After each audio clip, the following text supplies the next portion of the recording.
வணக்கம்.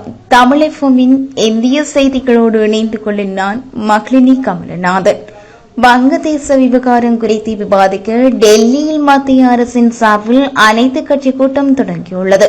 வங்கதேச பிரதமராக இருந்த ஷேக் ஹசீனா மாணவர்களின் போராட்டம் தீவிரமடைந்ததை அடுத்து நேற்று மதியம் தனது பதவியை ராஜினாமா செய்து நாட்டை விட்டு வெளியேறினார்.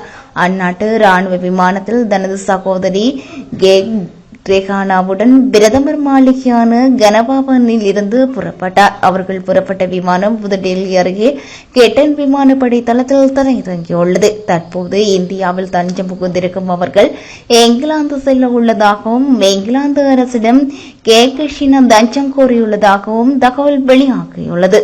ஷேக் ரெஹானா இங்கிலாந்து குடியுரிமை பெற்றவர் என்றும் எனவே அவரோடு ஷேக் ஹசீனா லண்டனில் தங்க முடிவு செய்துள்ளதாகவும் கூறப்படுகிறது. ஹைதராபாத் வங்கியில் கடன் வாங்கி இறந்ததாக அறிவிக்கப்படுபவர் தமிழகத்தில் 20 ஆண்டுகளுக்கு பிறகு கைது செய்யப்பட்டுள்ளார். ஹைதராபாத்தில் இயங்கி வரும் பாரத ஸ்டேட் வங்கியில் சந்துலால் பரதாரி கிளையில் பணிபுரிந்த சலபதி ராவ் 50 லட்சம் கடன் வாங்கி மோசடியில் ஈடுபட்டதாக 2002ஆம் ஆண்டு சிபிஐ வழக்கு பதிவு செய்யப்பட்டிருந்தது. எலக்ட்ரானிக் கடை வைப்பதற்காக போலி சம்பள சான்றிதழ் உள்ளிட்டவை பயன்படுத்தி குடும்ப உறுப்பினர்கள் மற்றும் நெருங்கிய நண்பர்களின் பெயரில் சலபதி ராவ் கடன் வாங்கி மோசடியில் ஈடுபட்டதாக சிபிஐ குற்றப்பத்திரிகையில் குறிப்பிடப்பட்டுள்ளது. 2004ஆம் ஆண்டு சலபதி ராவ் மீது சிபிஐ குற்றப்பத்திரிகை தாக்கல் செய்த பிறகு அவர் தலைமறைவாகினார். சலபதி ராவின் மனைவி மீது மோசடி புகார் எழுந்த நிலையில் கணவரை காணவில்லை என்று காமவாதிபுரா காவல் நிலையத்தில் அவர் புகார் அளித்துள்ளார். இதனைத் தொடர்ந்து 2011ஆம் ஆண்டு தனது கணவர் 7 ஆண்டுகளாக திரும்பாதால் அவர் இறந்துவிட்டதாக அறிவிக்க கோரி நீதிமன்றத்தை நாடியுள்ளார். இதனை ஏற்ற நீதிமன்றம் சலபதி ராவ் இறந்துவிட்டதாக அறிவித்தது. மேலும் முக்கிய குற்றவாளி உயிரிழந்ததால் மோசடி வழக்கை முடித்து வைத்து நீதிமன்றம் உத்தரவிட்டது. சலபதி ராவின் சொத்தை முடக்கும் முயற்சிக்கும் அவரது மனைவி உயர்நீதிமன்றத்தில் தடை பெற்றிருந்தார். சிபிஐ மேற்கொண்ட விசாரணையில் தமிழகத்தில் உள்ள சேலத்துக்கு சலபதி ராவ் தப்பிச் சென்று வினித்குமார் என பெயரை மாற்றிக்கொண்டு வேறொரு பெண்ணை திருமணம் செய்து கொண்டதுடன் வினித்குமார் என்ற பெயரில் ஆதார் எண் பெற்றதும் கண்டுபிடிக்கப்பட்டுள்ளது. வயநாடு நிலச்சரிவால் பாதிக்கப்பட்டோரை மீட்கும் பணிகள் என்றும் 8வது நாளாக தொடர்ந்து நடைபெற்று வருகிறது. மேலும் பலியானவர்களின் எண்ணிக்கை 391 தாண்டியுள்ளது.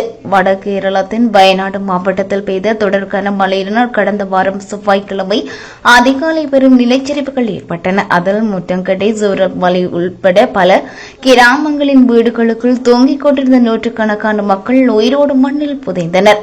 ராணுவம், கடற்படை, விமானப்படை, தேசிய பேரிடர் மீட்பு படை, கடலோர காவல்படை, காவல்துறை, தீயணைப்புத்துறை உட்பட பல்வேறு துறைகள் ஒருங்கிணைந்து மண்ணில் புதையுண்டவர்களை தேடும் பணியில் வெள்ளத்தில் அடித்துச் செல்லப்பட்டவர்களின் உடல்களையும் தேடும் பணியில் ஈடுபட்டு வருகின்றனர்.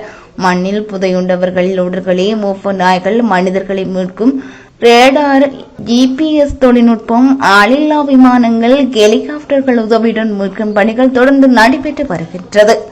பீகார் முதல் மந்திரி நிதிஷ்குமாரின் அலுவலகத்தை தகர்த்தப் போவதாக மின்னஞ்சல் அனுப்பிய 51 வயது நபரை போலீசார் நேற்று கைது செய்தனர். முன்னதாக கடந்த ஜூலை 16ஆம் தேதி பட்னாவில் உள்ள பீகார் முதல் மந்திரி அலுவலகத்தை தகர்த்தப் போவதாக கோரி மர்ம நபர் ஒருவர் மின்னஞ்சல் அனுப்பினார்.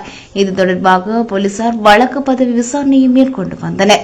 இந்நிலையில் பெகுசாராய் மாவட்ட பி கங்குலி தெருவில் உள்ள ஒரு சிறிய கடையின் உரிமையாளரான முகமது கஜீத் என்பவர் அந்த மின்னஞ்சலை அனுப்பியதாக தெரிய வந்தது. இதனையடுத்து நேற்று அவரை போலீசார் கைது செய்திருந்தனர்.